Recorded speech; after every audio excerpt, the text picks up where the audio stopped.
morning, and welcome to Midlow in the Morning. I'm your host, Thomas Wolf.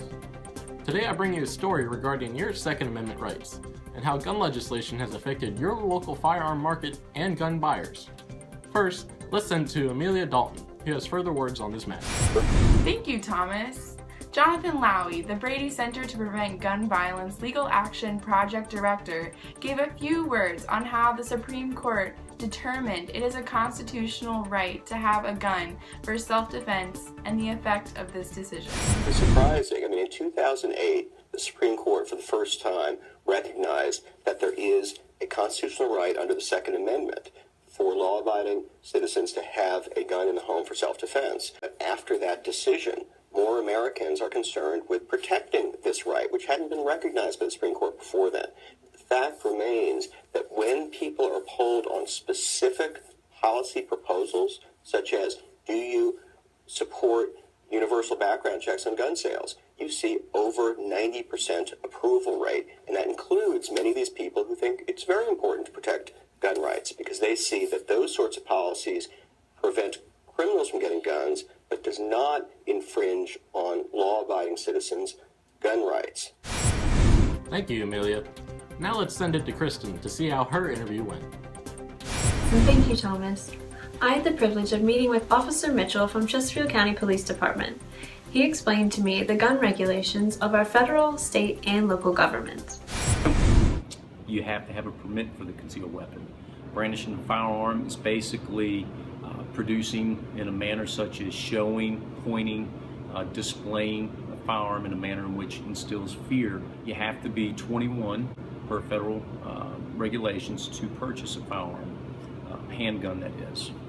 As for shotguns and rifles, you only have to be 18. Same with purchasing ammunition. You may not discharge a firearm within 600 feet of an occupied dwelling. Also, you cannot transport any loaded shotgun or rifle on any primary or secondary roads here in the county. The sales of any types of firearms, that's regulated by the ATF, Alcohol, Tobacco, and Firearms. The feds kind of oversee that.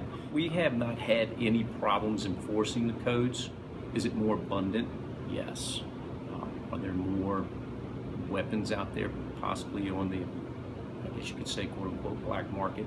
Absolutely. It's where we are implementing more laws are in the domestic violence type situations, as well as the mentally incapacitated. The laws are there for a reason. It's basically to make a safer society. Thank you, Kristen. We interviewed 2 local firearm stores to see how gun laws have affected their business. First, we'll go to Amelia to see what she has to say. Thank you, Thomas. I had the pleasure of interviewing Mike Poe from Pat's Sporting Goods. He let us in on how his sales are regulated and how gun regulations have affected his store. You have a periodic check where the people will come in and check your books and stuff like that. And again, if somebody has a situation where they've committed a crime or something like that, then a lot of times they'll come in, make sure that you sold it to them, you did the right things when you sold it to them. The thing that they do is they continue to throw different paperwork at you. You know, you got to have this form filled out, and you have to have this form, and now it's a federal form, and you have to have a state form, and you have to go to, let's do a background check across the phone, and if that actually gets kicked back a little bit, now the gentleman has to wait until they call you back. What does that happen in 10 minutes? Does it happen in 20 minutes? It'll happen the next day sometimes. And what that does is it continually ties up one extra person in your store. So, now we have 2 people doing one person's job. The big thing that sells firearms is generally suspicion or being scared. But what they do is if you have a tragic accident like a Sandy Hook killing, he'll walk out there the next day, or our president or whoever says, hey, we're going to go ahead and we're going to change these laws. Well, as soon as he says that, everybody runs in the store. They always say the best gun seller there is a Democratic president. Gun stores like Pat's Sporting Goods sell an array of products, including guns, ammunition, and additional equipment. Thank you, Amelia. Now let's send it to Kristen to see how her interview went. Thank you, Thomas. I had the pleasure of interviewing David Hancock from Bob Mode's Gun Shop. He gave us the inside scoop on how gun legislation has affected Bob Mode's Gun Shop. Well, once a year at least we'll get an audit from ATF. They'll send down about 6 agents first They'll take an inventory of all the guns in the store. Then they go to the record books, match all that up. Usually the threat of more restrictive firearms, the sales will go up. Mr. Hancock was nice enough to give us one of the packets that need to be filled out in order to purchase a gun.